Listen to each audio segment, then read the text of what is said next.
जय जगन्नाथ दोस्तों, कैसे हैं आप लोग। तो आज हम करने वाले हैं बेसिक्स ऑफ इंडियन इकोनॉमिक का यूनिट नंबर 1, जिसमें मैं आप लोगों को 5 चैप्टर्स कराने वाला हूं। अब आप बोलेंगे ये 5 चैप्टर्स क्यों सर? 5 चैप्टर से मिल करके ही जो है आपका एक यूनिट बना है, यूनिट नंबर 1। तो जब आप ये 5 चैप्टर्स को अच्छे से समझ लेंगे तो आपका यूनिट नंबर 1 कंप्लीट हो जाएगा। चलिए, इसे समझने से पहले जो है मैं आपको एक चीज बता देता हूं। देखो, ये चैप्टर आपके लिए बहुत अच्छा और इजी तब हो जाएगा जब आप ये चीज को समझोगे। हम अब इस चैप्टर में यानी कि ये यूनिट में बात करने वाले हैं सच्चाई की। ये कोई कहानी नहीं, ये सच्चाई है जो आपको भी मालूम होना चाहिए। 1947 में 15 अगस्त को हमें आजादी मिली। 15 अगस्त 1947 को हमें क्या मिली? आजादी मिली। ठीक है, तो हम क्या करेंगे? हम बात करेंगे इस टाइम पे जब हमें आजादी मिली, इस पर्टिकुलर टाइम पे जब हमें आजादी मिली तो हमारे देश का क्या हाल था। और इस समय पहले जब हमारे कंट्री में जब रूल कर रहे थे 200 साल तक, करीबन 200 ईयर्स तक जो है हमने गुलामी की। किसकी गुलामी की? हमने ब्रिटिशर्स की गुलामी की। तो हमारा कैसा हाल चल रहा था। और उसके बाद जब हमारे कंट्री से ब्रिटिशर्स गए तो हमारे इंडियन गवर्नमेंट ने जो खराब हालत में छोड़ करके गए थे, हमारे इकोनॉमी को बर्बाद हालत में छोड़ कर गए थे। हमारे गवर्नमेंट ने यानी कि इंडियन गवर्नमेंट ने क्या स्टेप्स उठाए ताकि हमारा इकोनॉमी जो है ग्रो कर सके। चलिए, तो ये मैंने आपको जो बताया है वो सारी चीजें ये सारे चैप्टर्स में हमें डिस्कस करनी है। मतलब ब्रिटिशर्स आने से पहले हमारा कंट्री कैसे था, अब उसे भी आपको देखना होगा। ये 200 साल अगर मान के चलो, इससे पहले ये वाला पीरियड जो है हमारे देश को बोला जाता था सोने की चिड़िया, क्योंकि हमारे पास जो है मिनरल रिसोर्सेस बहुत सारे थे, हीरे जवाहरात, ये बहुत सारी चीजें थी। लेकिन जब हमारे कंट्री में लालची ब्रिटिशर्स लोग आए और उन्होंने हमारे कंट्री में 200 साल तक जो है राज किया, हमें जो है गुलाम बनाया, हमारे साथ एक्सप्लॉयटेशन की, तो वो सारी चीजें हम समझेंगे। तो चैप्टर जो अभी मैंने आपको बताई है, ये सारी चीजें जो हैं आपके चैप्टर्स हैं, समझो कैसे। देखिए, हम बात करेंगे Indian economy at the time of independence. ये Indian economy at the time of independence, ये at the time of independence है। पोस्ट इंडिपेंडेंस इंडियन इकोनॉमिक, हमें जब आजादी मिली उसके बाद हमारी इकोनॉमी क्या रही। उसके बाद डेवलपमेंट थ्रू 5 ईयर प्लान, 1951 से आपका जो है 5 ईयर प्लान हो गया है ना। तो हम इसके बारे में बात करेंगे, 3rd नंबर का चैप्टर हो गया। उसके बाद न्यू इकोनॉमिक रिफॉर्म, फिर आपका जो है 1990 से लेकर के यानी कि 1991 में आपका न्यू इकोनॉमिक रिफॉर्म आया था और अभी तक का 2025 तक क्या सारी बातें हो रही हैं, ये सारी चीजें जो है आप किस में पढ़ेंगे? यूनिट नंबर मतलब चैप्टर नंबर 3 में पढ़ेंगे। और उसके बाद न्यू इकोनॉमिक रिफॉर्म जो है आपको समझना रहेगा कि ये न्यू इकोनॉमिक रिफॉर्म क्या है ना। वो सारी चीजें जो है आपको पढ़नी होंगी। और नीति आयोग जो है आपका 2015 से आया है, 2014 में ही इसका क्या बातचीत 2014 से चालू हो गई थी, इंप्लीमेंट जो है 2015 से लेकर के अभी जो है ये 15 सालों के लिए है। ये सारी चीजें जो है आपका चैप्टर मिलकर के बनता है यूनिट नंबर 1। तो चलिए, अब हम इसमें जो फर्स्ट एंड इंपॉर्टेंट टॉपिक है वो हम करने वाले, यानी कि फर्स्ट चैप्टर करने वाले हैं Indian independence on the eve of independence. Indian economic on the eve of independence, ये टॉपिक मैं आपको कराने वाला हूं। हमारे देश का हालत, ईव का मतलब होता है बिफोर, ब्रिटिशर्स आने से पहले क्या था वो मैं आपको बताऊंगा। और हमारे इंडिया में जब ब्रिटिशर्स आए है ना, इंडिपेंडेंस से पहले की बात कर रहे हैं, ब्रिटिशर्स आए और जब हमें आजादी मिली उससे पहले, यानी कि आपको अभी ये समझना है, ये एक लाइन है, तो ये आपका इंडिपेंडेंस का डे हो गया और ये 200 साल है ना। और यहाँ पे हमारा 200 साल से पहले हम जब हम फ्री थे है ना, हमारे पास हमारी फ्रीडम थी। तो अभी ये चैप्टर में मैं आपको कौन सा फेज पढ़ाने वाला हूं? ये वाला जो है फेज पढ़ाने वाला हूं जिसमें हमने गुलामी की थी, हमारे साथ क्या क्या हुआ था, ये सारे जो भी चीजें मैं बताऊंगा ये 2 साल के ड्यूरेशन में जो हमारे साथ की गई है वो मैं आपको अभी बताने वाला हूं। Origin of British rule in India, हमारे इंडिया में ब्रिटिशर्स आए कहां से? जो जिसके हम गुलाम बने थे, वो लोग आए कैसे? देखो, उन्होंने हमसे जो है थोड़ा सा जगह मांगा था, हमने उनको थोड़ा सा जगह दिया और वो हमारे सर पे ही चढ़ के बैठ गए, उनने हमें गुलाम बना लिया। Britishers came to India as a trader, वो हमारे देश में जो है ट्रेडर, एक व्यापारी की तरह आए थे और उन्होंने जो है ईस्ट इंडिया कंपनी स्टार्ट की थी 1600 एडी में। तो वो सिर्फ और सिर्फ व्यापार करने आए थे, लेकिन क्वीन जो है एलिजाबेथ ने क्या किया, इन्हें जो है रॉयल चार्टर देके ट्रेडर हमारे इंडिया में जो है ट्रेड करने का परमिशन दिया और उसके बाद धीरे धीरे ये हमारे कंट्री में ऐसे जो है अपना पैर बढ़ा चुके थे कि जो हमारे कंट्री को जो है इनका गुलाम बनना पड़ा। ये सारी चीजें कैसी हुई, मैं आपको समझाते चलता हूं। India was already a rich country, famous spices like, ठीक है, लाइक फिर आपका जो सिल्क हो गया, मुस्लिन हो गए, ये सारी चीजें जो हमारे कंट्री में क्या की जाती थी, ये सारी हमारे कंट्री जो है इस चीजों के लिए फेमस था। ये सारी चीजें जो है हमारे कंट्री पे प्रोडक्शन की जाती थी और इसीलिए हमारा कंट्री जो है ये सारी चीजों में क्या था, रिच था। जहां पे हमारे कंट्री में क्या थे, मसाले, सिल्क, है ना, और उसके बाद मुस्लिन जो कि मलमल कहा जाता है, ये सारी चीजें जो है हमारे कंट्री में बहुत ज्यादा हुआ करती थी। उसके बाद आपको समझने वाली ये बात है, देखिए ब्रिटिशर्स जो है इनिशियली डिड बिजनेस, वो हमारे कंट्री में आए तो बिजनेस किए, लेकिन स्लोली ये हमारे पॉलिटिकल पावर्स में भी क्या करने लगे, ये हमारे पॉलिटिकल पावर में भी इंटरफेयर करने लगे और धीरे से हमारे पॉलिटिकल पावर्स को समझने के बाद हमारे पॉलिटिकल पावर लीडर को जो है इन्होंने एक्सप्लॉइट करते करते हमारे कंट्री को ही पूरा एक्सप्लॉइट करने का डिसीजन लिया और इन्होंने जो है बैटल ऑफ पलासी 1757 में जीता और उसके बाद फिर बैटल ऑफ बक्सर 1764 में जीता और कंपनी को डिफीट करते हुए हमारे इंडिया को रूल करने लगे। In 1765 they got the Deewani right और उन्हें जो है 1765 में दीवानी राइट मिला, जिसका मतलब क्या होता है, टैक्स कलेक्शन पावर। दीवानी राइट का मतलब होता है टैक्स कलेक्शन पावर और ये टैक्स कलेक्शन पावर इन्हें कब मिला, 1765 में मिला, जो कहां पे, बंगाल, बिहार एंड ओडिशा। और ये जो है मुगल एम्पायर शाह के जो है नजरों के सामने ये सारी चीजें हुई, ये भी जो है इनके साथ मिल गए और जो है टैक्स कलेक्ट करने लगी। चलिए अब आगे देखते हैं। From the trade to tax collection to complete rule British control spread. देखो वो हमारे कंट्री में आए सबसे पहले धंधा करने, ट्रेड करने, उसके बाद ये धीरे धीरे टैक्स कलेक्शन करने की बात करने लगे और उसके बाद एक समय ऐसा आ गया जब हमें पूरा इनका जो है कंप्लीट रूल इनके पास चला गया और हम जो है ब्रिटिश कंट्रोल में आ चुके थे। चलिए अब हम लोगों को यहाँ पे कुछ इंपॉर्टेंट टर्मिनोलॉजी समझनी है, कुछ डेट्स आपको समझना है, जो एमसीक्यू का पार्ट बन सकता है वो आपको समझना है। चलिए यहाँ पे आप सबसे पहले ये देखिए इंपॉर्टेंट डेट्स में 1600 में फर्स्ट इंडिया ईस्ट कंपनी जो है एस्टैब्लिश हुई थी। ईस्ट इंडिया कंपनी जो है एस्टैब्लिश हुई थी कब, 1600 में। उसके बाद 1757 में बैटल ऑफ पलासी इन्होंने जीता। उसके बाद 1764 में जो है इन लोगों ने बैटल ऑफ बक्सर जीता और 1765 में टैक्स कलेक्शन का राइट इन लोगों को मिल गया, दीवानी right granted from the trader to ruler. Trader का मतलब उन लोग हमारे बिजनेस में धंधा करने आए थे और उसके बाद इन लोग हमारे कंट्री में बन गए रूलर। तो ये है ओरिजिन ऑफ ब्रिटिश जो क्या बोल सकते हैं हम लोग, ब्रिटिश लालची लोग। इन लोग जो हमारे कंट्री में आ चुके थे, कैसे ट्रेडर के रूप से आए और आज हमारे कंट्री को रूल किए, 200 साल तक रूल किए। ये सारी चीजें हम समझ रहे हैं। चलिए अब हम एमसीक्यू नंबर इसमें 1 करेंगे। Who granted the Diwani right to Britishers in 1765? अरे आपका आंसर होना चाहिए शाह आलम ने जो है क्या किया था, इन्हें ग्रांट कर दिया था। क्या ग्रांट कर दिया था? दीवानी राइट्स। और कब ग्रांट कर दिया था? 1765। चलिए अब आपको आना है इसमें basic rules of British rule, basic purpose of British rule.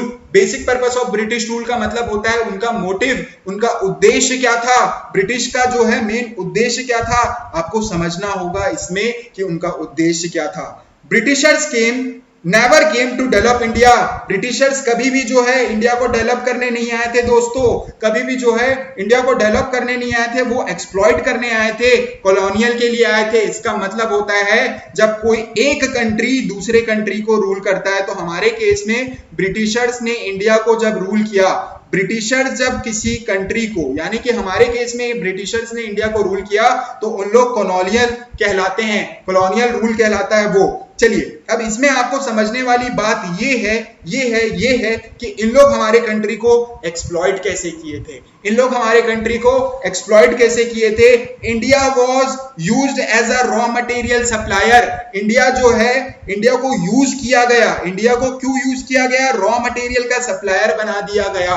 तो इंडिया को ब्रिटिशर्स बोलते थे तुम जो है कॉटन, इंडिगो और जूट जो है क्या करो, सप्लाई करो सप्लाई करो सप्लाई करो। तो ये सारी चीजें हमारे कंट्री से कहां जाया करता था, हमारे कंट्री से जो है ब्रिटेन जाया करता था, ब्रिटेन जाया करता था, हमारे कंट्री से कहां जाया करता था, ब्रिटेन जाया करता। तो हमें उन लोगों ने रॉ मटेरियल का सप्लायर बना दिया था, रॉ मटेरियल का सप्लायर बना दिया था।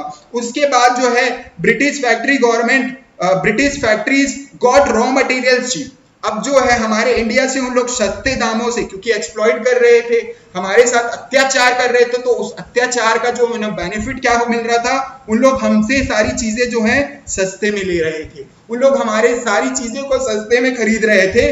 दे sold finish goods back to India.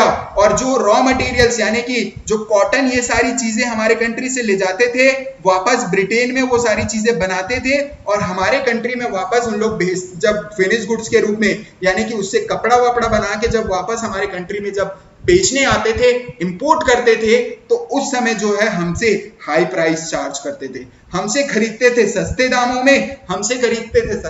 में, और हमें ही जो है हाई प्राइस में बेचते थे दोस्तों, हाई प्राइस में बेचते थे। ये इनका एक्सप्लॉइटेशन था, ये इनका अत्याचार था।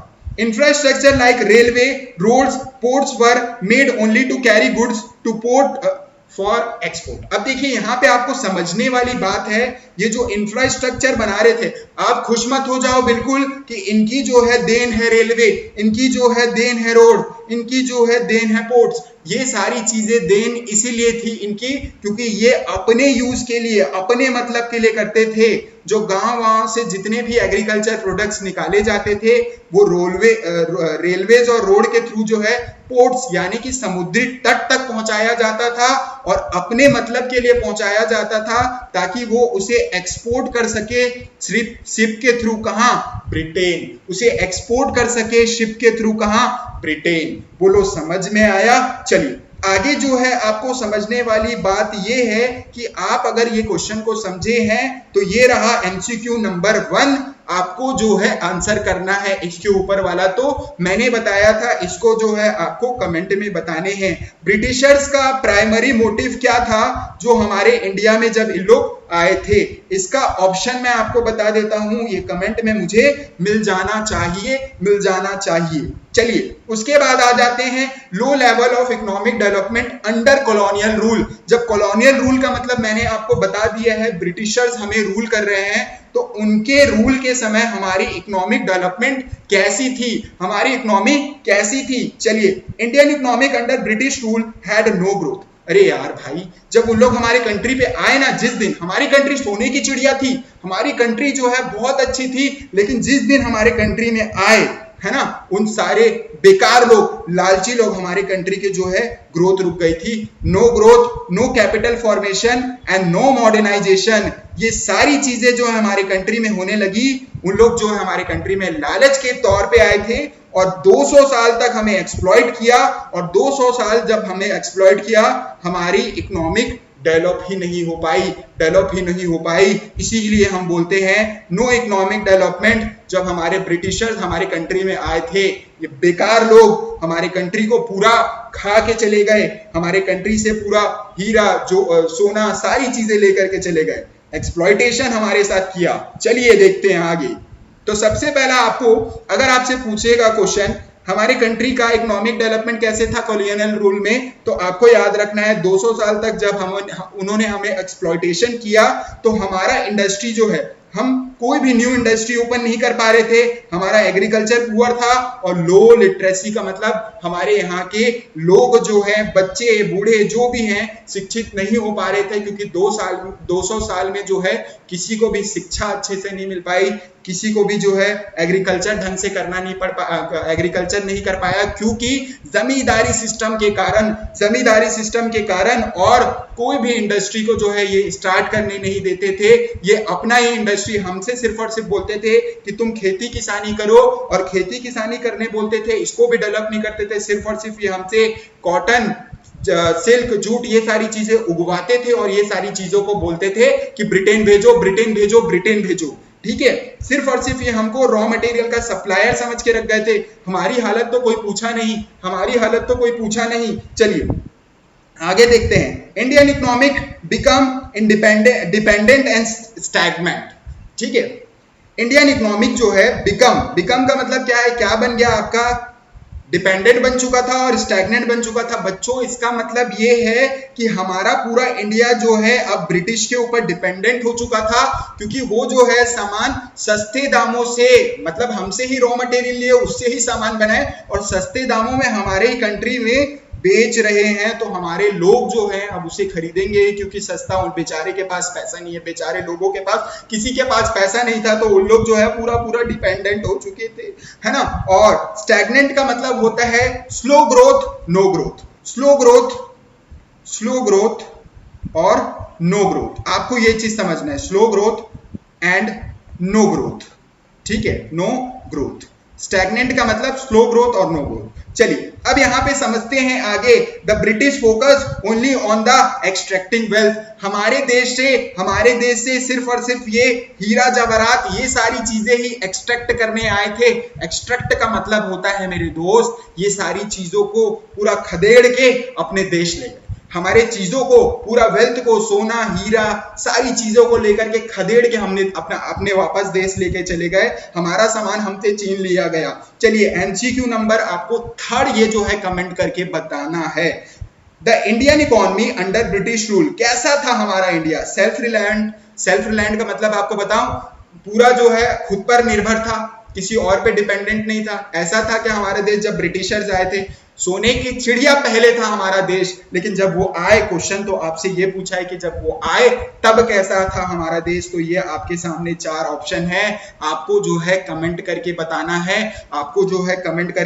है, और ये नोट्स जो है डिस्क्रिप्शन में दिए गए टेलीग्राम से डाउनलोड कर लेना है। ये जो नोट्स है डिस्क्रिप्शन में दिए गए टेलीग्राम से डाउनलोड कर लेना है। चलिए फोर्थ में हम लोग आ जाते हैं, लो national income and per capita income. अरे दोस्तों, अगर आपसे पूछेगा कि जब हमारे कंट्री में ब्रिटिशर्स आए थे तो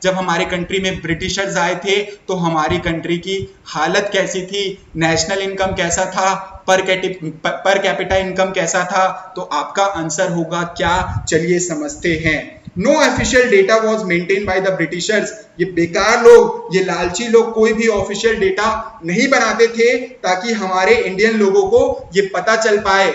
अगर वो ऑफिशियल डेटा बनाते कितना हमारा नेशनल इनकम है तो हमें जो है हमारी आंखें खुलती। ये सब हमसे छुपाने के लिए जो है किया गया, तो इन लोग कोई भी ऑफिशियल डेटा मेंटेन नहीं करते थे। चलिए, दादा भाई नौरोजी 1867 में इन्होंने फर्स्ट टाइम जो है इंडियन इकोनॉमी कैलकुलेट किया था, इंडियन इनकम जो है कैलकुलेट किया था, यानी कि नेशनल इनकम हमारे जो है इंडिया में सबसे पहले कब कैलकुलेट किया था? 1867 में। और किसने किया था? दादा भाई नौरोजी ने किया था। तो इन्होंने जब कैलकुलेट किया तो वो आंकड़े बताते थे कि 340 करोड़ का था। लेकिन जब इसे जो है और खदेड़ के निकाला गया, ये सारी चीजें और खदेड़ के निकाली गई, तो क्या समझ में आया? वी के आर वी राव जो थे उन्होंने और मोर एक्यूरेट डेटा दिया, दादा भाई नौरोजी आपने जो कैलकुलेट किया है ये सच्चाई आपसे छुपाई जा रही है। आप अगर देखोगे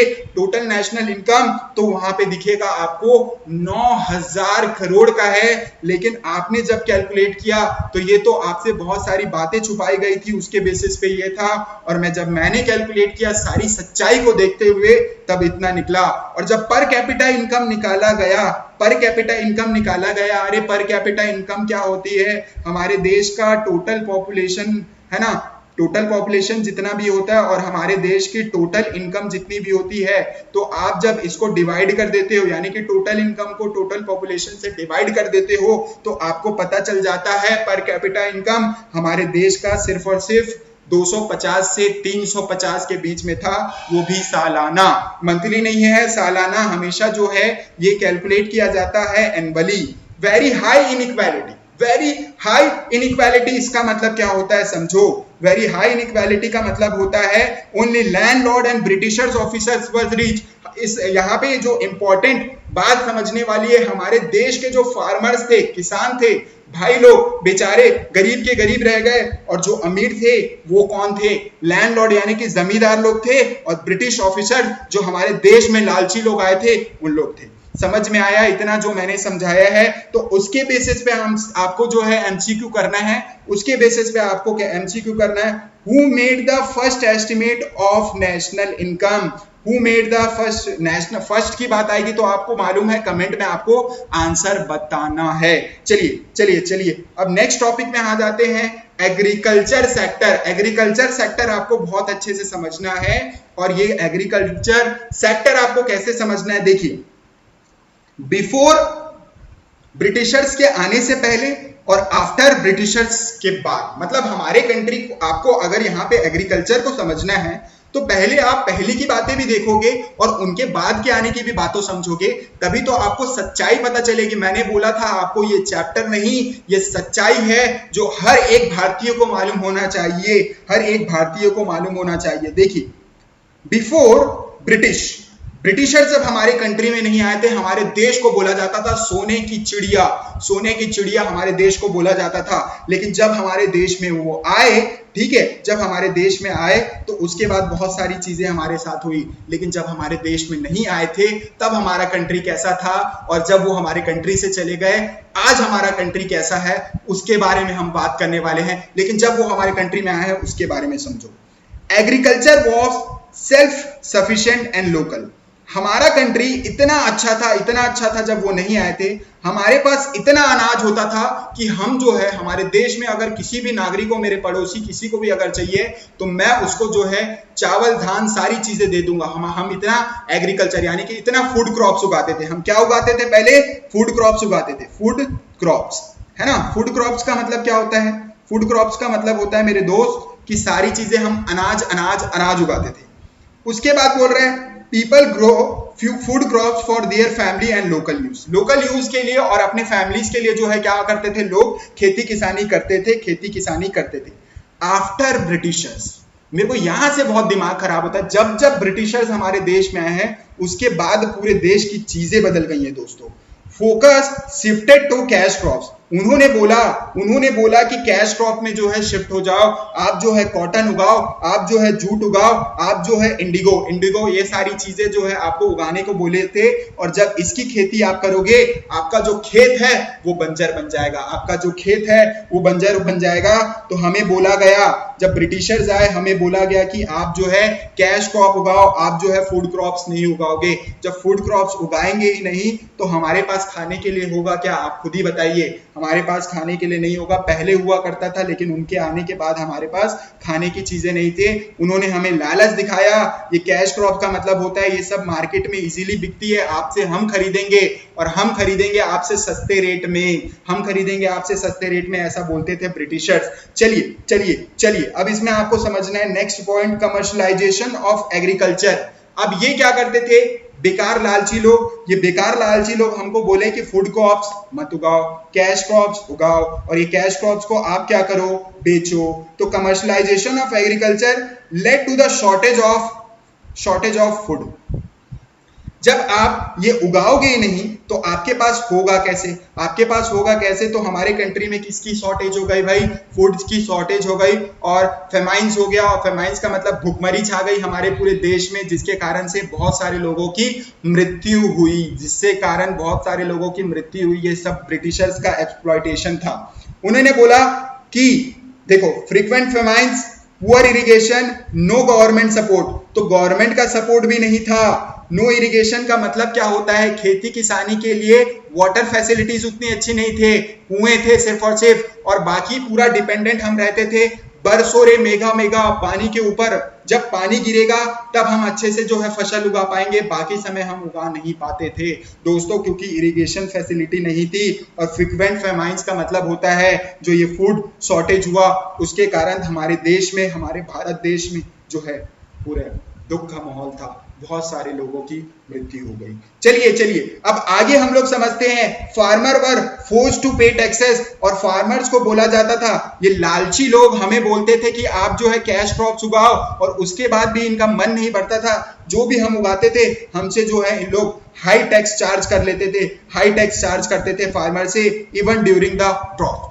ये इसका मतलब क्या हो जाता है? जब जमीन बंजर भी होता था, फसल नहीं भी उगता था, तो भी ये लालची लोग हमें बोलते थे कि आप जो है हमें टैक्स पे करेंगे, आप जो है हमें टैक्स पे करेंगे। ठीक है, तो ये एमसीक्यू आपके सामने है। Which of the following is the feature of agriculture under the British rule? British rule के समय हमारा फीचर, एग्रीकल्चर का फीचर कैसा हो गया था, आपको बताना है। तो आपका आंसर क्या होना चाहिए? हाई इरिगेशन होना चाहिए। ब्रिटिश रूल करने आए तो हाई इरिगेशन, ब्रिटिश रूल करने आए तो हाई इरिगेशन होगा। हाँ, उसके बाद सब्सिडीज टू फार्मर्स होगा, कमर्शियलाइजेशन ऑफ क्रॉप्स होगा, या फिर मॉडर्न इक्विपमेंट्स होगा। इसका कमेंट में आपको आंसर बताना है, कमेंट में इसका आंसर बताना है। सारे कमेंट्स का मैं रिप्लाई करूंगा, जिसका भी आंसर सही होगा मैं सही है करके रिप्लाई करूंगा।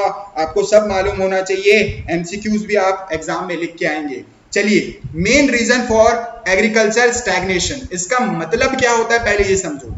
क्या कारण हो गया था, क्या कारण हो गया था जिसमें एग्रीकल्चर जो है उसमें डेवलपमेंट नहीं आ रहा था? स्टैग्नेशन का मतलब नो ग्रोथ, मैंने आपको बताया है, और slow growth.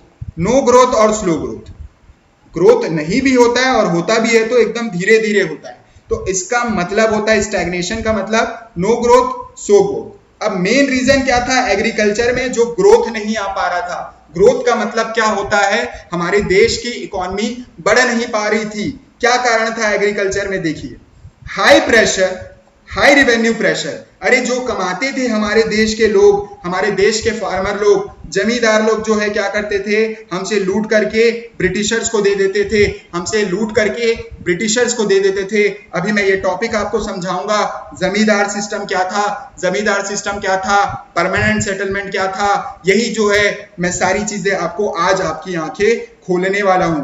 No irrigation facility, no irrigation facility का मतलब क्या होता है? हमारे देश में वाटर सप्लाई की फैसिलिटी उतनी अच्छी नहीं थी, ठीक है, और फर्टिलाइजर उतना अच्छा नहीं था, जिसके कारण जो है हमें ये सारी चीजों की फैसिलिटी मिल नहीं पा रही थी। इसीलिए जो है हम एग्रीकल्चर में अच्छे से क्या नहीं कर पा रहे थे? डेवलप नहीं कर पा रहे थे। इसीलिए तो ये स्लो ग्रोथ और नो ग्रोथ बोला गया है। चलिए, use of the wooden ploughs and bullocks, ठीक है, तो हमको सिर्फ और सिर्फ क्या करना था? उस समय में यूज करने को मिल रहा था वुडन प्लग्स का यूज करने को मिल रहा था, और बुलक। अब इसका मतलब क्या होता है? आज के डेट में अगर आप देखेंगे ट्रैक्टर में डुडू करके पूरा जो है खेत जो है जोत दिया जाता है, लेकिन उस समय में अगर आप देखेंगे तो वुडन प्लग्स थे, यानी कि हल जो है, हल जो ऐसे ऐसे करके जो है इंसान उसको खींच के पूरे खेत को जुताई करता था, वो सब चीजों का यूज किया जाता था। और बुलक कार्ड्स के यूज के माध्यम से जो है एग्रीकल्चर किया जाता था। लेकिन मॉडर्न के टाइम में आप अगर देखोगे सारी चीजें आज कितनी अच्छी हो गई है, क्योंकि हम आजाद हैं, हम आजाद हैं। Exploitation by the landlord, exploitation of a landlord का मतलब क्या होता है? हमें लैंडलॉर्ड का मतलब होता है जो जमींदार थे उन लोगों को बहुत ज्यादा क्या देना पड़ता था? रेंट देना पड़ता था, रेंट देना पड़ता था। और रेंट देने के कारण बेचारे फार्मर्स के पास पैसा बचता नहीं था, और पैसा बचता नहीं था तो ये जो है उधार लेते थे मनी लैंडर से, और मनी लैंडर्स के ट्रैप में फंसने के कारण, ब्याज में फंसने के कारण इनको जो है लास्ट में सुसाइड करना पड़ता था, इनको जो है लास्ट में सुसाइड करना पड़ता था। ये बहुत दुख की बात है, ऐसे एक्सप्लॉयटेशन हमारे साथ हुए हैं। ये सारी सच्चाई है जो मैं आपको बता रहा हूं, कुछ भी जो है चैप्टर नहीं है, ये सारी सच्चाई है, आंखें खोलिए आप अपनी।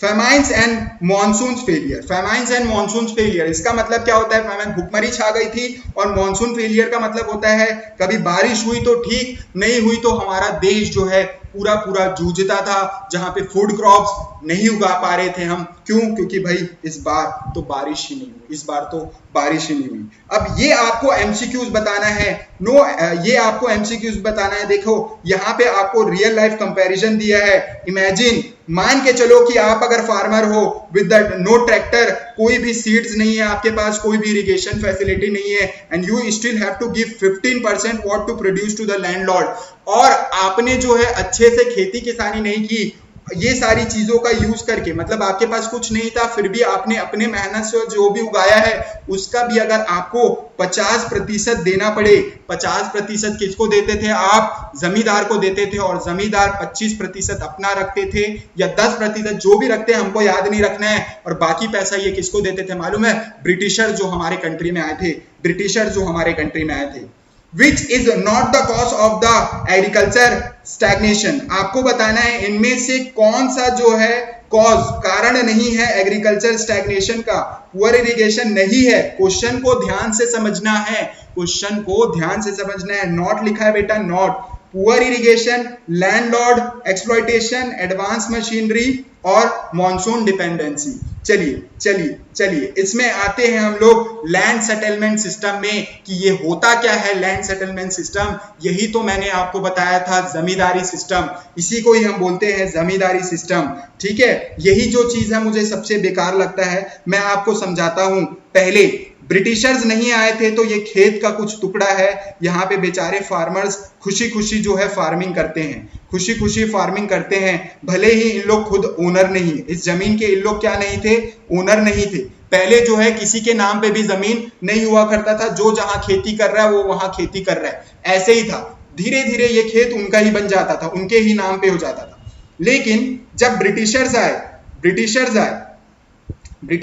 तो ब्रिटिशर्स ने क्या किया? ब्रिटिशर्स ने जमींदार अपने अंडर अपॉइंट किया, और जमींदार को बोला, ये सुन रहे zamindar, you have to collect the rent from these farmers, ये फार्मर से आपको रेंट कलेक्ट करके देना है, और रेंट कलेक्ट करके वापस किसको देना है? you have pay back to us।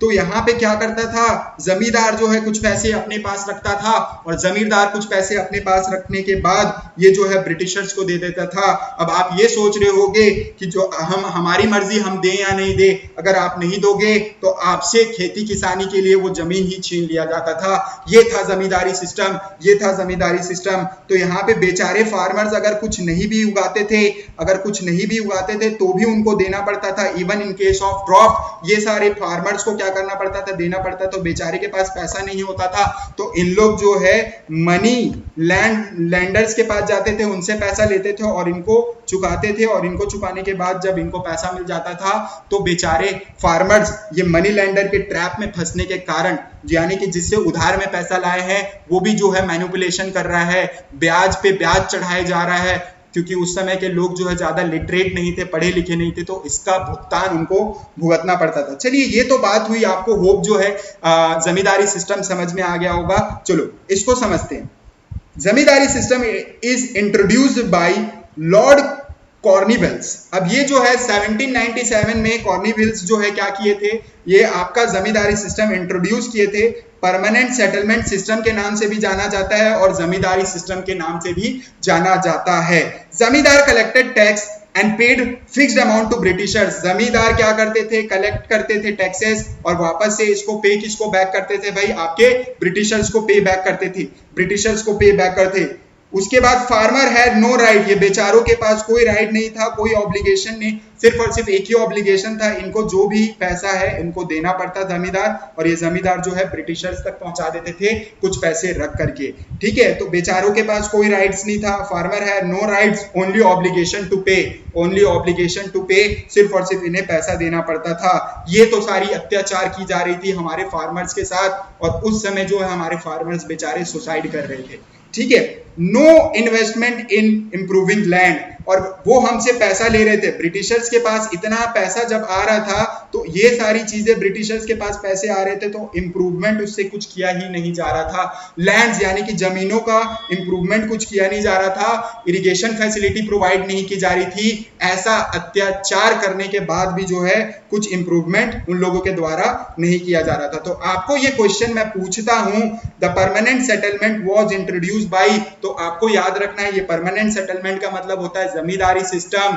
ठीक है, इसका आंसर आपको बताना है कौन किसने किया था जमींदारी सिस्टम, और कौन से डेट में किया था आपको बताना है, क्योंकि मैंने आपको पढ़ाया है और आपको कमेंट में बताने हैं। सारे क्वेश्चन के आंसर आपको कमेंट में करना है, होगा आपका रिवीजन। अगर आप प्रेजेंट टाइम में जो है कमेंट करते चलेंगे तो आपको सारी चीजें जो है आपके भेजे में चली जाएंगी। मैं आपको एक्सप्लॉइट नहीं कर रहा, मैं आपको एक्सप्लॉइट नहीं कर रहा, आपकी मर्जी है, आप फ्री हैं, हमारा देश आजाद हो चुका है, आप फ्री हैं कमेंट करने के लिए, आपसे कोई टैक्स नहीं लूंगा कमेंट करने का।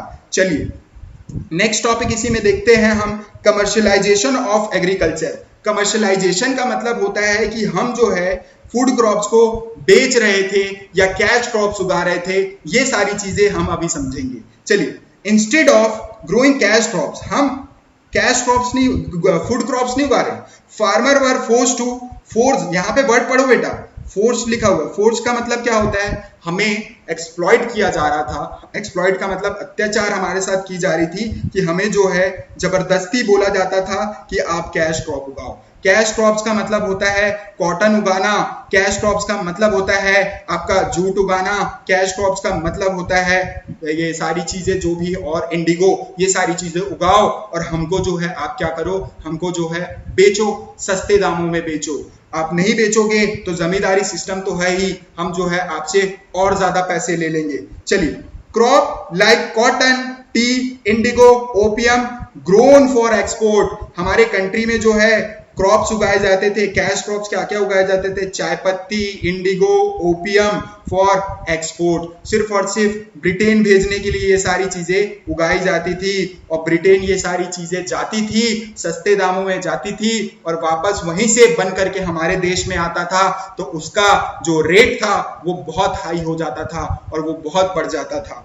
No food frequent famines, no food और फ्रीक्वेंट, हमारे देश में कैश क्रॉप्स उगाने के कारण फूड क्रॉप्स नहीं थी, और फूड क्रॉप्स नहीं थी तो हमारे देश में पूरी भुखमरी छा गई थी, भुखमरी छा गई थी, और बहुत लोगों की इससे जो है मृत्यु हुई थी। अब आपको आगे क्या समझना है, देखिए, prices fixed by the British treasure, और यहाँ पे प्राइस जो है कौन सेट करता था, ब्रिटिश ट्रेजर। इसका मतलब होता है कि जो व्यापारी होते थे, ब्रिटिश यानी कि जो लालची लोग होते थे, उन लोग, ब्रिटिशर्स का मतलब लालची लोग, उन लोग जो है क्या करते थे, फिक्स करते थे प्राइस।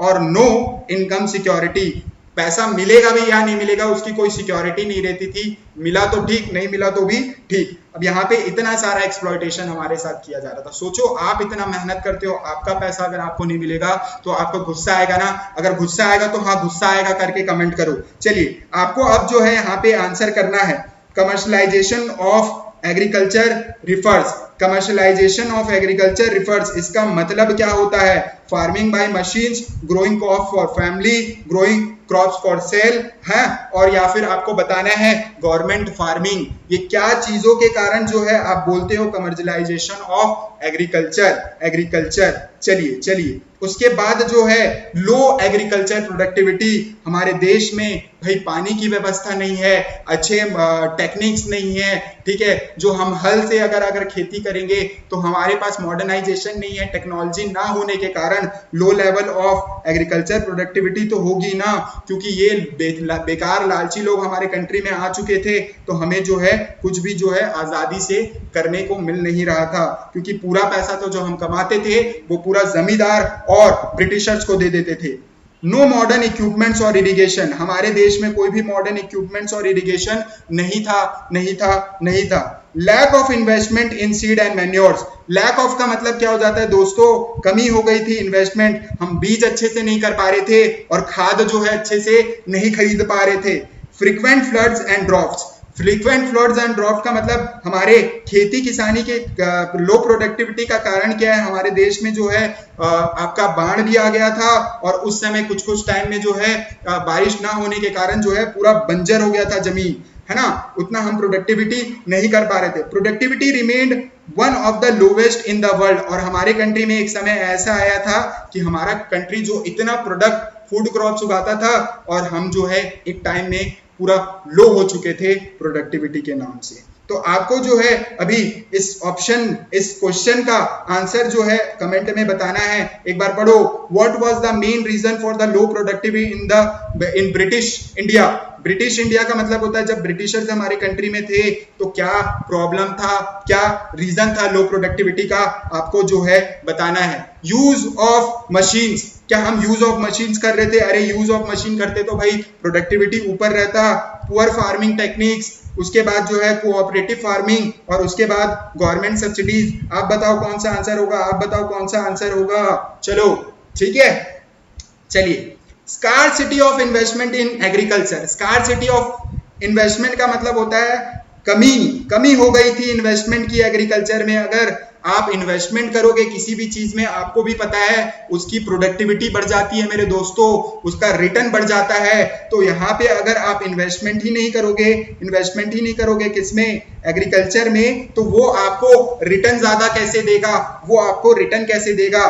तो अभी हम बात कर रहे हैं पूरी ब्रिटिशर जब हमारे कंट्री में थी तो हमारे कंट्री का हाल क्या था। ब्रिटिशर नेवर री invested the tax money in the agriculture, हमसे जो इतना पैसा ज्यादा लूटा जा रहा था लालची लोगों के द्वारा, तो उन लोग जो है जब हमसे पैसा ले रहे हैं तो वापस उसको एग्रीकल्चर में तो री इन्वेस्ट करना चाहिए ना। ये उसको भी री इन्वेस्ट नहीं कर रहे थे, ये उसको भी री इन्वेस्ट नहीं कर रहे थे। नो बैंक्स और loan for the farmer, bank भी नहीं था और फार्मर को लोन भी नहीं मिलता था, इसीलिए ये मनी लेंडर्स के पास जाते थे। मनी लेंडर्स के पास जाने के बाद मनी लेंडर जो है हाई इंटरेस्ट चार्ज करता था और इसका रिजल्ट होता था सुसाइड।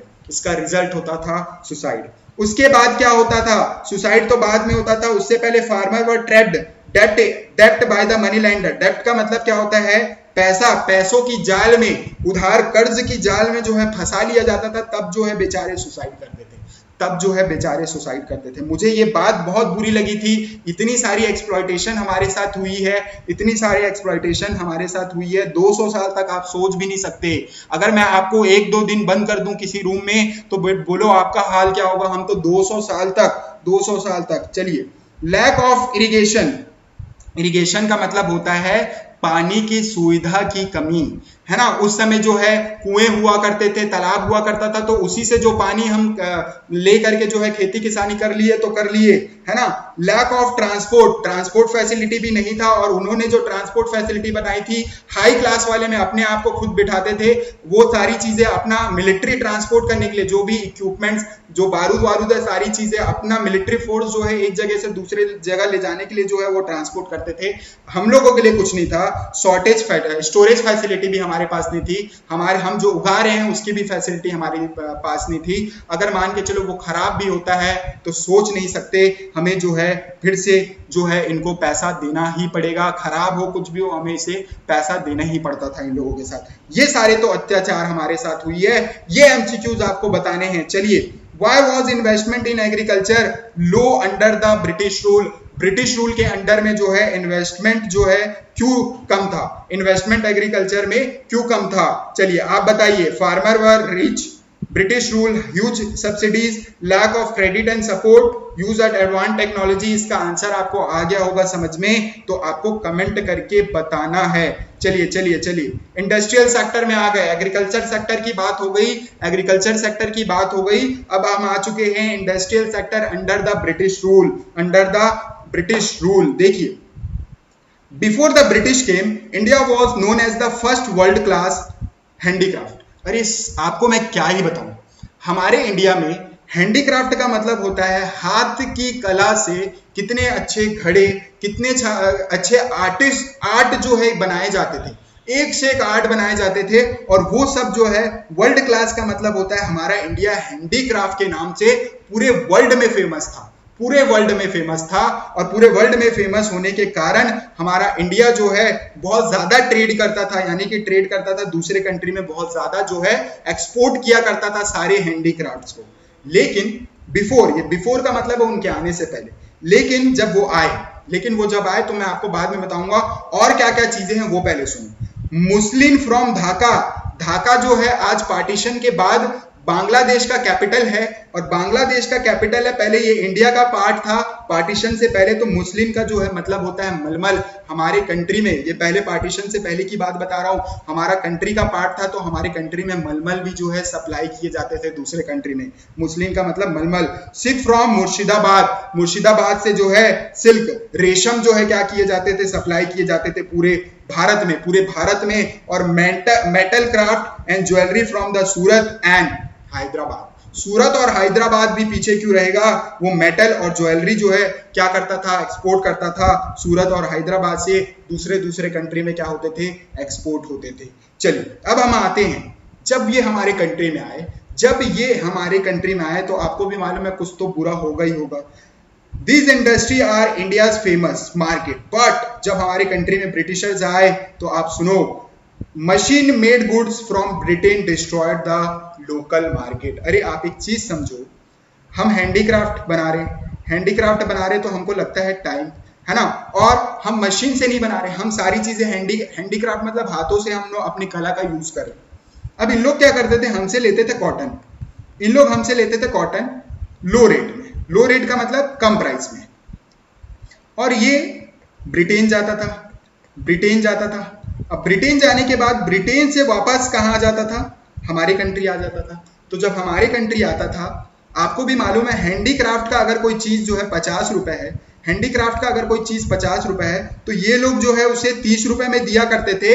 तो 20 रुपए कम में अगर कोई सामान बेचोगे तो बेचारे जो हैंडीक्राफ्ट है उनका मार्केट तो डिस्ट्रॉय होगा ना। तो इसीलिए बोला है डिस्ट्रॉयड लोकल इंडस्ट्री। हैंडीक्राफ्ट की इंडस्ट्री जो है पूरा खत्म करने का जो है इन लोगों का मोटिव था, और ये एक्सप्लॉयटेशन भी हमारे साथ की गई थी। एग्रीकल्चर में तो अलग चल ही रहा था, एग्रीकल्चर में हमारे साथ जमींदारी सिस्टम लेकर के आ गए, और यहाँ पे इन लोगों ने जो है हमें किस तरीके से तोड़ने की कोशिश की। इन लोगों ने जो है हमारे कंट्री में जो प्रोडक्ट्स इन लोग मैन्युफैक्चर करके वापस हमारे कंट्री में इंपोर्ट कर रहे थे, उसे जो है कम प्राइस में बेच करके हमारे कंट्री को इन लोगों ने तोड़ने की कोशिश की।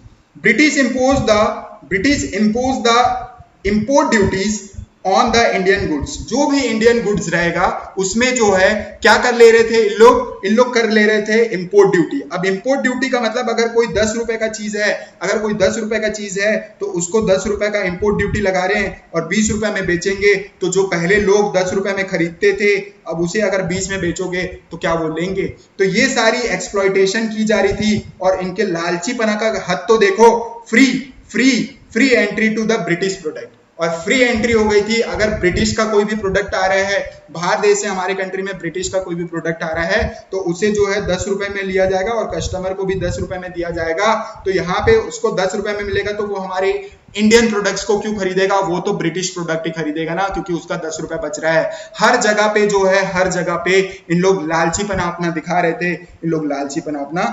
रहे थे। चलिए, Indian artisan were force to shut shops. अब बेचारे लोगों का काम धंधा बंद रहेगा, तो बेचारे लोग अपना काम धंधा तो बंद करेंगे ही ना। अपना काम धंधा बंद किए और बिकम लेबर एंड फार्मर। और काम धंधा बंद करने के बाद या तो इन लोग कहीं पे लेबर बन गए, या तो फिर खेत में जो है खेती किसानी करने लग गए। अब ये चाहते ये थे सारे लोग फार्मिंग करें, क्योंकि इन लोगों को चाहिए था कॉटन। जितना ज्यादा कॉटन उतना ज्यादा इंपोर्ट करेंगे बना के सामान, और दूसरे कंट्री में बना के लोग क्या कर रहे थे, प्रॉफिट कमा रहे थे। Very few modern industry started, mostly jute Calcutta में स्टार्ट हुआ था, कॉटन बॉम्बे में स्टार्ट हुआ था, और आयरन स्टील जो है जमशेदपुर में हुआ था। तो ये कुछ ही इंडस्ट्री थे जो हमारे साथ जो एक्सप्लॉयटेशन की जा रही थी उस समय में, ये कुछ इंडस्ट्रीज जो है काम कर रहे थे। लेकिन इनको भी जो है गवर्नमेंट से कोई सपोर्ट नहीं मिल रहा था। देखिए 1907 रतन टाटा जो थे, आप सुने होंगे, तो उनकी जो कंपनी स्टार्ट हुई थी Tata iron and steel company, TISCO जिसको शॉर्ट में बोला जाता है, और ये फाउंड किया था जमशेद जी टाटा ने, और कहां पे, जमशेदपुर में। Indian industries like Tata and Birla were few and unsupported. ऐसे टाटा बिरला भी हमारे कंट्री में कुछ ही थे, फ्यू थे, और फ्यू का मतलब होता है कम, और इनको भी जो है हमारे गवर्नमेंट के तरफ से सपोर्ट नहीं मिल रहा था, क्योंकि ब्रिटिशर्स ने जो है सपोर्ट नहीं करने दिया, और सपोर्ट ना करने के कारण हमारी कंट्री जो है एक्सप्लॉइट होती रही। विच industry was largely depend upon the British rule. कौन सा इंडस्ट्री जो है लार्जली डिपेंड है ब्रिटिश रूल में, तो आपको बताना है कौन सा है ऑप्शन आपको जो है कमेंट में बताना है, तभी तो मैं समझूंगा बच्चों आपको समझ में आ रहा है। चलिए अब आते हैं नेक्स्ट, फॉरेन ट्रेड में। फॉरेन ट्रेड क्या है? फॉरेन ट्रेड का मतलब क्या होता है समझो। India as a market and the supplier. India को ब्रिटिशर्स ने एक क्या समझा, एक मार्केट समझा और सप्लायर समझा, क्योंकि ये चाहते थे हम बस सिर्फ और सिर्फ क्या बनाए, कॉटन उगाए और उनको सप्लाई करें, कॉटन उगाए और उनको सप्लाई करें। तो ये हमको सिर्फ और सिर्फ किसकी तरह ट्रीट करते थे, एक मार्केट की तरह ट्रीट करते थे, हम इनको सामान बना के बेचते जाएंगे। India trade polity under British rule were made to the benefit to Britain not India. जो रूल बनाए थे ब्रिटिशर्स, कभी भी रूल बनाया जाता है कैसे बनाया जाता है भाई, सबको उससे क्या होना चाहिए, फायदा होना चाहिए। तो इन्होंने रूल जो बनाया था उसमें सिर्फ और सिर्फ फायदा किसका था, ब्रिटेन का था। मैं बार बार बोल रहा हूं, इन लोगों ने इतना एक्सप्लॉयटेशन किया था, आप सोच भी नहीं सकते। ठीक है, तो benefit to Britain not India. India को कोई भी बेनिफिट नहीं होता था इनके ट्रेड पॉलिसी से। समझो कैसे। इंडिया एक्सपोर्टेड, जब कभी भी इंडिया जो है एक्सपोर्ट करता था रॉ मटेरियल जैसे cotton, opium, jute, Indigo, India यहां के फार्मर से लिया जाता था हाई चार्ज, हाई टैक्स। बेचारे लोग हाई टैक्स देंगे। जब इन लोग एक्सपोर्ट कर रहे हैं तो इनसे क्या कर रहे हैं, हाई टैक्स चार्ज कर रहे हैं। किससे, इंडियन फार्मर्स। अब इंडिया अगर इंपोर्ट करेगा, ठीक है, इंडिया अगर इंपोर्ट करेगा तो फिनिश गुड्स इंपोर्ट करेगा जैसे टेक्सटाइल और मशीन, तो इसमें भी क्या करते थे इन लोग, हाई चार्ज। बात जहां जहां इंडिया की आ रही है, इन लोग क्या कर रहे हैं, हाई चार्ज। अब उसके बाद क्या है, इंडिया मार्केट वॉज फूल्ड का मतलब है हमें यहाँ के लोगों को जो है गधा बना दिया गया, बेवकूफ बना दिया गया with achieve British goods. Chief British goods का मतलब क्या हो जाता है, हमारे कंट्री से इन लोग ये सारी चीजें ले जाते थे और उससे वो सारी चीजें लोग बना करके हमारे कंट्री में एक्सपोर्ट करते थे, जिससे कि हमारा कंट्री का जो हैंडीक्राफ्ट इंडस्ट्री था वो पूरा कोलैप्स हो गया, वो पूरा खत्म हो गया, बर्बाद हो गया। चलिए अब हम लोग देखेंगे नेक्स्ट इसी में, the profit from India and Indian export went to Britain. The profit from Indian export, जो भी हम लोग प्रॉफिट कमाते थे इंडियन एक्सपोर्ट में, वेंट टू ब्रिटेन। अरे भाई प्रॉफिट हम कमाए, भारतीय लोग प्रॉफिट कमाए, उस प्रॉफिट को कमाने के बाद भी वो कहां चले जाता था, ब्रिटेन चले जाता था। तो इसको उन लोग क्या बोल के हमसे चार्ज करते थे, होम चार्ज, क्योंकि इन लोगों ने हमारे इंडिया को जो है घर समझ लिया था और यहाँ का जो प्रॉफिट होता था उसे जो है इन लोग क्या बोलते थे, होम चार्ज। हमारे ही घर का तो चार्ज है, ले लो, ऐसा बोल के हमसे ये जो है होम चार्ज करते थे। The trade surplus didn't benefit Indian at all. अरे भाई जब आप पूरा पैसा तो इनको ही दे रहे हो, आधा से ज्यादा, है ना, तो हमें कैसे बेनिफिट करेगा, कहां पैसा हमारे पास बच रहा है। आप खुद ही सोचो, अगर आप 100 रुपए कमाते हो उसमें से 50 रुपए किसको दे देते हो, जमींदार को दे देते हो, और उनको मिल जाता है किसको, ब्रिटिशर्स को। आपके पास 50 रुपए है तो उससे आपको बीज खरीदने हैं, उससे आपको जो है महंगे आपको एक्सपोर्ट इंपोर्ट में पैसे देने हैं, चार्जेस देने हैं, तो आपके पास बचा क्या, इतना मेहनत करने के पास आपके पास बचा क्या। आप भी तो एक बार सोचोगे मैं भी जमींदार बन जाता हूं, लेकिन कितना गलत काम होगा। बेचारे फार्मर्स इतना मेहनत कर रहे थे, धूप में पसीना बहाएं, इतना मेहनत करने के बाद उनसे जो है आप पैसे अगर छीन लोगे तो कितनी गलत बात है, बताइए कितनी गलत है ना, गलत बात। चलिए आते हैं अब हम लोग नेक्स्ट एमसीक्यू में। The term home charges refers to, home charges का मतलब क्या होता है दोस्तों, British tax on homes, Indian goods store at homes, money sent to Britain from Indian surplus, money sent to Britain from Indian surplus और import charges for foreign houses। इसका comment आपको answer में बताना है, इसका कमेंट आपको answer में बताना है। डेमोग्राफिक कंडीशंस आपको मैं समझाने वाला हूं, समझो डेमोग्राफिक कंडीशन का मतलब क्या होता है, पहले वो समझ लो। जब कभी भी हमारे देश की जीवनी की बात करें, यानी कि ह्यूमन बीइंग की बात करें, मनुष्य की बात करें, तो उनका लाइफ कैसा है उसके बारे में अगर आप बात करोगे तो उसे कहते हैं demographic condition. Life of a people under the British rule. अरे ब्रिटिश रूल का मतलब है 200 साल में जो हमारे साथ अत्याचार किया गया है उस समय की बात पूछ रहा है, ठीक है। वो सारी चीजों को आपको एक्सप्लेन करना है। देखिए, British rule had no focus on the health care और सोशल वेलफेयर।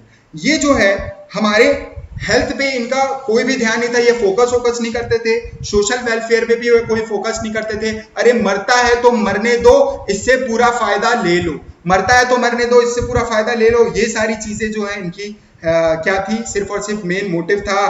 कोई फोकस नहीं था हेल्थ केयर में, कोई सोशल वेलफेयर नहीं करते थे इन लोग। हाई बर्थ रेट था, है ना, हम दो हमारे दो, अभी का डायलॉग है, उस समय तो हम दो हमारे 20-10 ऐसा हुआ करता था। तो हाई बर्थ रेट था और हाई डेथ रेट था, और डेथ रेट तो हाई होगा ही बेटा। क्यों हाई डेथ रेट होगा? क्योंकि उस समय हेल्थ केयर अच्छा नहीं था, कोई भी जो है भलाई वाली काम की नहीं जा रही थी, तो लोग तो मरेंगे ही। बर्थ भी अच्छे खासे दर्जनों में हो रहे हैं और मर भी दर्जनों में रहे हैं। तो समझ आ रहा है, ये आपका डेमोग्राफिक कंडीशन था। कब की बात कर रहा हूं मैं? जब ब्रिटिश हमारे पास, हमारे साथ थे, रूल कर रहे थे हमें, ठीक है। हमारे साथ तो बोलना भी नहीं चाहिए लालची लोगों को। Infant mortality rate. अब ये इन्फेंट मोर्टेलिटी रेट का मतलब क्या होता है? नवजात शिशु की जो मृत्यु की रेट थी उसके बारे में बात कर रहा है। नवजात शिशु का मतलब जो अभी अभी जन्मा बच्चा है, उस समय क्या होता था, अगर 1000 लोग की बर्थ होती थी, 1000 लोग अगर जिंदा क्या होते थे, पैदा होते थे, उनमें से 218 की मृत्यु हो जाती थी। 218 की मृत्यु हो जाती थी। उसका मेन रीजन क्या था? हेल्थ केयर नहीं था, सिर्फ काम करवाते थे। हमारे लिए कोई हॉस्पिटल्स नहीं थी उस समय। क्यों नहीं थी? क्योंकि ब्रिटिशर्स अपने लिए सारी चीजों को यूज करते थे। लाइफ एक्सपेक्टेंसी, लाइफ जो है जीवनी, किसी भी अगर वो पैदा हुआ है कोई, तो सिर्फ और सिर्फ वो 32 साल ही जी पाएगा। किस समय में? उस समय में, क्योंकि उस समय भूखमरी, बहुत सारे ऐसे हेल्थ केयर फैसिलिटी, ये सारी चीजें नहीं थी। इसीलिए जो है कोई भी आम इंसान जो है, ऐसे जब एवरेज कैलकुलेट किया गया तो 32 ही साल आया। और आज के डेट में अगर आप देखते हो तो 70 साल तक जीते हैं लोग, 70 साल तक जीते हैं लोग। पुअर सैनिटेशन, सैनिटेशन जो थी वो भी पुअर थी। नो हॉस्पिटल्स, हॉस्पिटल्स भी नहीं थे। डिजीजेस बहुत सारे हो जाते थे, मलेरिया, कोलेरा, ऐसे जो है पूरे कॉमन डिजीजेस फैल चुके थे वहां पे, ठीक है। लिटरेसी, लिटरेसी का मतलब होता है लेस देन 60% लोग जो है पढ़े लिखे लोग थे। वुमेन इवन लोअर, अगर आप औरतों का निकालोगे लिटरेसी रेट तो ये तो 16% जो है, आप अगर देख रहे हो तो ये मेल्स का है। अगर आप निकालोगे उस समय का बोल रहा हूं, कब? जब ब्रिटिशर्स हमारे कंट्री में थे, तो ये तो उससे भी कम आएगा। मोर इवन, ये क्या है आपका? और ज्यादा कम है, लोअर। चलिए, अब इसमें जो है आपको याद रखना है, what was the life expectancy of Indians around 1947। 1947 के बाद जो है लाइफ एक्सपेक्टेंसी कितनी थी? कितनी थी? कितनी थी? बताइए, आपका आंसर क्या होगा? आपका आंसर क्या होगा? 50, 70, 32 या फिर 45? आपको कमेंट में आंसर बताना है, आपको कमेंट में आंसर बताना है। और one of the most important topic जहां से आपका शॉर्ट आंसर, लॉन्ग आंसर और एमसीक्यू का क्वेश्चन जरूर बनेगा, वो आपको समझ के चलना है, वो आपको समझ के चलना है। आपका टॉपिक है occupational structure, agriculture, dominant economy. Occupational structure का मतलब मैं आपको बता देता हूं, क्या क्या लोग जो है उस समय काम करते थे, क्या क्या ऑक्यूपेशन थी उनकी, वो सारी चीजों के बारे में हम बात करेंगे। चलिए, the structure of the work during the British India. Structure हमारे इंडिया का स्ट्रक्चर क्या था ब्रिटिश इंडिया के टाइम का, आपको समझना है। 72% of a people work in agriculture. अरे 72% लोग जो है एग्रीकल्चर में काम कर रहे थे। आप सोचो 100% में से 72% तो एग्रीकल्चर में थे। कितना ज्यादा! अगर मैं आपको बोलूं, अगर 1000 लोग हैं उसमें से 720 तो खेती किसानी में लगे हुए हैं। खेती किसानी में लगे हुए हैं, और बाकी 10% जो लोग हैं वो इंडस्ट्री का मतलब क्या होता है, हैंडीक्राफ्ट इंडस्ट्री में थे, और बाकी 18% किसी ना किसी के अंडर काम करते थे, किसी ब्रिटिश के अंडर में जो है गुलामी करके काम किया करते थे। तो ये जो है आपका ऑक्यूपेशनल स्ट्रक्चर है जो डोमिनेट कर रहा था एग्रीकल्चर को। एग्रीकल्चर जो है सबसे ज्यादा था, देखिए आप, इसीलिए इसको बोलते हैं हम क्या, agriculture dominated economy. Occupational structure में ये एग्रीकल्चर डोमिनेटेड इकोनॉमी क्यों बोला जा रहा है, क्योंकि सबसे ज्यादा अगर आप देखेंगे तो उस समय में एग्रीकल्चर ही है, 10% इंडस्ट्री है, 10% जो है 18% जो है आपका सर्विसेज है। चलिए, agriculture had disguised unemployment. Agriculture had disguised unemployment का मतलब होता है, अरे भाई more people working than needed. अगर मान के चलो एक खेत में 10 लोगों की जरूरत है तो वहां 100 लोग काम कर रहे हैं, ऐसा लग रहा है सबके पास काम है। अरे भाई जरूरत तो 10 की है, 100 क्यों काम कर रहे हो फालतू में, 100 क्यों काम कर रहे हो फालतू में। तो ये जो है डिस्गाइज्ड अनएम्प्लॉयमेंट है, लोग काम करने का दिखावा कर रहे हैं लेकिन उनके पास उनकी जरूरत तो हमको है ही नहीं, है ना, है ही नहीं। Know employment generation outside farming. Farming के अलावा, मैं बोल रहा हूं आपको समझो, 72% जो है इस पे डिपेंडेंट है। तो फार्मिंग के अलावा और कोई भी जगह पे, यानी कि इंडस्ट्री में या 18% सर्विसेज में, यहाँ पे कोई भी एम्प्लॉयमेंट जो है जनरेट नहीं हो रहा था, रोजगार नहीं मिल रहा था। अगर किसी को भी काम चाहिए तो उसको कहाँ जाना पड़ता था, फार्मिंग से रिलेटेड ही काम करना पड़ता था, फार्मिंग से रिलेटेड ही काम करना पड़ता था। Wide regional differences in industrial job in Bombay and Calcutta only. तो रीजनल डिफरेंसेस का मतलब क्या हो जाएगा, सिर्फ और सिर्फ काम कहाँ मिल रहा था, इंडस्ट्रियल जॉब अगर किसी को भी करना था बॉम्बे चले जाओ या कैलकाटा चले जाओ, ठीक है, बॉम्बे या तो फिर कैलकाटा। चलिए अब हम लोग आते हैं यहाँ पे एमसीक्यूज में। आपको बताना है what percentage of Indian population work in agriculture around independence. Independence के समय में कितना पॉपुलेशन परसेंटेज जो है एग्रीकल्चर पे डिपेंडेंट था, 25, 50, 72 या फिर 10। आपको बताना है कमेंट में, आपको बताना है कमेंट में। अब आ जाते हैं हम लोग इंफ्रास्ट्रक्चर के बारे में बात करेंगे। जब ब्रिटिशर्स हमारे यहाँ आए थे, इंफ्रास्ट्रक्चर की बात तो देख लेते हैं दोस्तों, क्योंकि आपको तब तो बहुत सारी चीजें समझ में आएंगी। बोलते हो उनकी देन है, उनकी देन है, अरे देन तो सुनो पहले, उनकी देन क्या चीज है, आपको सारी चीजें समझ में आएगी। आज मैं आप लोगों को चैप्टर पढ़ाने ही आपके आंखें खोलने आया हूं। Infrastructure build for British need, यहीं पे शुरुआत में ही मैं आपको सारी चीजें बता दिया। इंफ्रास्ट्रक्चर जो बनाई गई थी वो बिल्ट सिर्फ और सिर्फ किसके लिए हुई थी, ब्रिटिश नीड के लिए हुई थी। अपनी जरूरतों को पूरे करने के लिए उन लोग बनाए थे, अपनी जरूरतों को, नॉट इंडियन डेवलपमेंट, इंडिया के डेवलपमेंट के लिए नहीं था कुछ भी ना। क्यों, सुनो पहले, ब्रिटिशर डिड डेवलप इंफ्रास्ट्रक्चर, हाँ उन लोगों ने इंफ्रास्ट्रक्चर डेवलप किया, हाँ अच्छी बात है, अच्छी बात है, अच्छी बात है, लेकिन not for Indian welfare, not for Indian welfare. क्यों, क्या क्या बनवाए देखो, दे बिल्ट रेलवे, बहुत अच्छी बात है, रोड्स, बहुत अच्छी बात है, पोर्ट्स, वेरी गुड, और टेलीग्राफ्स, ये सारी चीजें उन लोगों ने डेवलप की, बिल्ट की।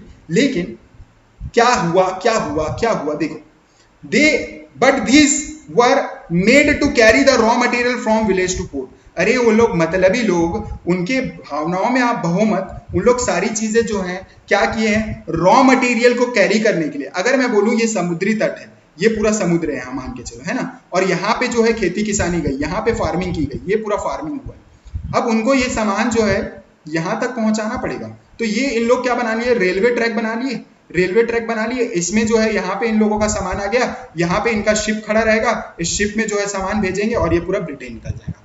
तो ये सारी चीजें करने के लिए इन लोग क्या किए थे, अपने मतलब के लिए दोस्तों, अपने मतलब के लिए इन लोगों ने क्या किया था, हमारे इंडिया में रेलवे बनाया था, रोड बनाया था, पोर्ट्स बनाया था और telegraph facility. Railway help the British control army movement. Railway उन लोगों को क्या करता था, जो उनकी आर्मी थी, उनकी जो आर्मी थी उसके थ्रू, रेलवे के थ्रू क्या करती थी, one place to another place, अपने आर्मी को वो भेजते थे जो एक्सप्लॉयटेशन करने में कोई भी कमी नहीं छोड़ रहे थे, जो एक्सप्लॉयटेशन करने में कोई भी कमी नहीं छोड़ रहे थे। तो उनको तो टाइम में, समय में तो पहुंचना ही पड़ेगा ना, समय में तो पहुंचना ही पड़ेगा भाई, क्योंकि उनको एक्सप्लॉयटेशन करना है। Roads were built to access mines and plantation, not villages. ठीक है। क्या यहाँ पे बोल रहा है, देखो भाई, उन लोग जो माइंस बनाए हैं, प्लांटेशन कर अपना अपना बड़ा बड़ा जो है प्लांट्स बनाए हैं, तो ये सिर्फ और सिर्फ क्या कर रहे थे, इन लोग अपने मूवमेंट के लिए बनाए थे, नॉट फॉर विलेजेस। विलेजेस का मतलब जो गांव को जोड़े उसके लिए नहीं, गांव से उनको कोई मतलब नहीं था। जहां से उनको सामान मिले वहां पे रोड है, जहां से उनको सामान नहीं मिल रहा है वहां कोई रोड नहीं। चाहे गांव वाले को उससे मदद मिले तो भी नहीं, क्यों, मदद तो करने का, सोशल वेलफेयर उनका काम ही कहां था, लालची लोगों का। चलिए ठीक है।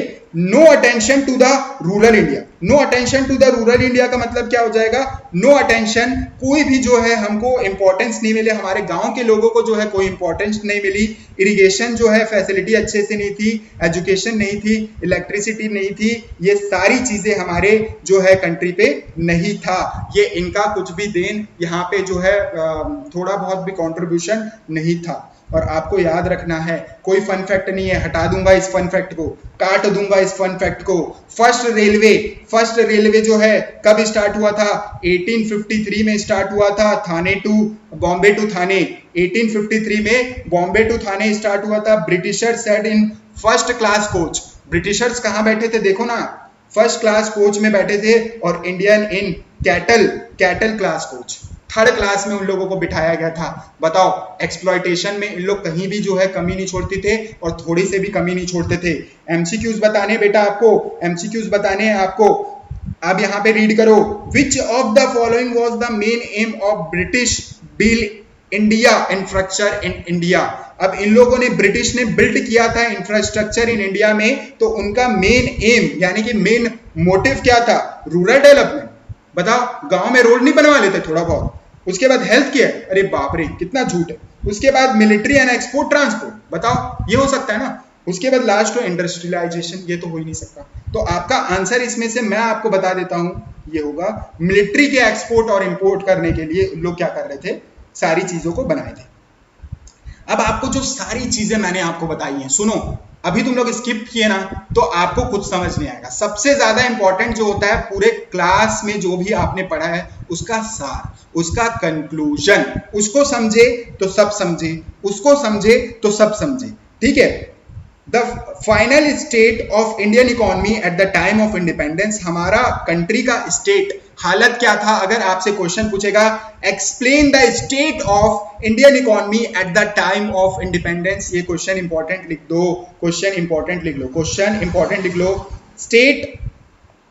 स्टेट द फाइनल, ठीक है, स्टेट द फाइनल, ये लिखा हुआ है, ये आपको स्टेट करना है, एग्जाम में बताना है। चलिए अब देखो इसको, India was rich in resources but poor in outcome. अरे पुअर इन आउटकम तो बोलो ही मत यार भाई, रिच तो हम थे ही थे रिसोर्सेज में, लेकिन पुअर इन आउटकम का मतलब क्या हो जाएगा, उन लोगों के कारण हुए भाई। वो अगर हम लोगों के साथ ऐसा कुछ भी नहीं करते तो हम उन लोग को बताते, हम उनसे कितना आगे चले जाते। आज आप देख रहे हो ना, हमारा थोड़ा देश पिछड़ा हुआ है, डेवलपिंग कंट्री है, आज डेवलप्ड कंट्री होता, आज डेवलप्ड कंट्री होता, मैं आपको बता रहा हूँ। ठीक है। चलिए, एग्रीकल्चर जो है हमारे कंट्री का कैसा छोड़ के गए थे, बैकवर्ड था, ओवर क्राउडेड था, 10 लोगों की रिक्वायरमेंट है, 20 लोग काम कर रहे हैं, एक्सप्लॉइटेड, ये तो होगा ही होगा, ये सारी चीजें हमारे साथ हो रही थी। मैं आपको बता रहा हूं, बैकवर्ड था, ओवर क्राउडेड था, एक्सप्लॉइटेड था। उसके बाद इंडस्ट्री रूइंड, हैंडीक्राफ्ट तो पूरा खत्म कर दिए थे। फ्यू मॉडर्न फॉर्म जैसे टिस्को था, है ना, टेक्सटाइल कंपनी थे कुछ कुछ, ढाका वाली जो मैंने आपको बताई थी। ट्रेड जो है, एक्सपोर्ट रॉ मटेरियल करते थे, इंपोर्ट गुड्स करते थे। रॉ मटेरियल यहां से जाता था, वहां से इंपोर्ट क्या आता था, गुड्स आता था, ब्रिटिशर्स के गुड्स आते थे। इनकम, लो पर कैपिटा इनकम था, हाई इनइक्वालिटी था। लो पर कैपिटा इनकम मैंने आपको बताया था जो 250 से 300 के बीच में था, और हाई डेथ, फिर इसके बाद हाई इनइक्वालिटी था। हेल्थ जो था, लो लाइफ एक्सपेक्टेंसी था, और हाई डेथ रेट्स था। लोग यहाँ पे क्या है, 32 साल तक जी रहे थे, है ना, 32 साल तक जी रहे थे, और डेथ रेट जो था 1000 बच्चे में से जो है 218 तो मृत्यु को जा रहे थे। चलिए, अब उसके बाद आपको समझना है लिटरेसी, ये जो है 16% जो है मेंस का बताया गया है, और उसके नीचे भी, इसके नीचे भी जो है फीमेल्स का अगर आप देखेंगे लिटरेसी रेट। मतलब क्या है, पढ़ाई, एजुकेटेड नहीं थे उस समय, लोग उतने पढ़े लिखे नहीं थे, इसीलिए तो उन लोग और हमको क्या कर पा रहे थे, गधा बना पा रहे थे, नहीं तो हम उनको बताते। क्या बोला है, जॉब्स 70%, 70 नहीं होगा बेटा, ये 72%, है ना, 72% इन एग्रीकल्चर थे। नॉट डाइवर्सिफिकेशन, नो डाइवर्सिफिकेशन का मतलब अरे भाई कुछ और भी तो काम करो, कुछ और भी तो काम करो, 72% यहीं के यहीं पे बैठ गए हो, कुछ और भी तो काम करो, तो कोई डाइवर्सिफिकेशन नहीं हो रहा था, तो देश का उद्धार कैसे होगा। उद्धार नहीं बोल रहा हूं बेटा, उद्धार का मतलब क्या होता है, डेवलपमेंट, है ना। चलिए, इंफ्रास्ट्रक्चर बिल्ड फॉर एक्सट्रैक्शन, उन लोग इंफ्रास्ट्रक्चर क्यों बनाए थे, सिर्फ और सिर्फ अपने एक्सट्रैक्शन के लिए, अपने एक्सट्रैक्शन मतलब एक जगह से दूसरे जगह को जो है सारी चीजें ले जाया जा सके, नॉट फॉर प्रोग्रेस, प्रोग्रेस के लिए कुछ नहीं बनाए थे बेटा, प्रोग्रेस के लिए कुछ नहीं बनाया गया था। ओवरऑल अगर मैं सारी चीजें आपको बताऊं, ओवरऑल अगर मैं आपको सारी चीजें बताऊं तो हमारा India was left as a divided, under developed and poor colony with the shattered economy. इसका मतलब होता है हम डिवाइड हो चुके थे, जिसके आपको भी तो मैंने बताया, डिवाइड का मतलब पार्टीशन हो चुका था। अंडर डेवलप्ड, हम डेवलप नहीं थे, हमारा जो है देश का इकोनॉमी पूरा सड़ा हाल में छोड़ के चले गए थे, और पुअर कॉलोनी हो गया था। विद शैटर्ड मतलब होता है बर्बाद इकोनॉमी, बर्बाद हो चुकी थी हमारी इंडिया की इकोनॉमी। होप बिगिंस का मतलब क्या होता है, हमको जो है थोड़ा थोड़ा होप मतलब क्या है, एक उम्मीद की किरण जगी थी। क्यों किरण जगी थी, उम्मीद की, देखो क्या है आपको थोड़ा सा समझना है। A large population, India had a potential, a large population, बहुत लोग हैं, रिच नेचुरल रिसोर्सेज, हमारे कंट्री में बहुत सारे नेचुरल रिसोर्सेज हैं, जैसे ये कोयला हो गया, और भी बहुत सारे नेचुरल रिसोर्सेज है। हमारे कंट्री जो है नेचुरल रिसोर्सेज के पर्पस मतलब उसमें अगर पॉइंट ऑफ व्यू से देखो तो कमी नहीं है। यंग लीडर्स हैं हमारे यहाँ, Gandhi, Nehru, Patel are the vision for growth, ये जो है विजन फॉर ग्रोथ थे, है ना। उसके बाद ये एमसीक्यू आपको बताने हैं, ये एमसीक्यू आपको बताने हैं, ठीक है। Which of the following best describe the India in 1947, ठीक है। बेस्ट इकोनॉमी आपको बताने हैं, ये कौन कौन सा इसका आंसर रहेगा। चलिए, उसके बाद अब हम स्टार्ट करने वाले हैं चैप्टर नंबर 2।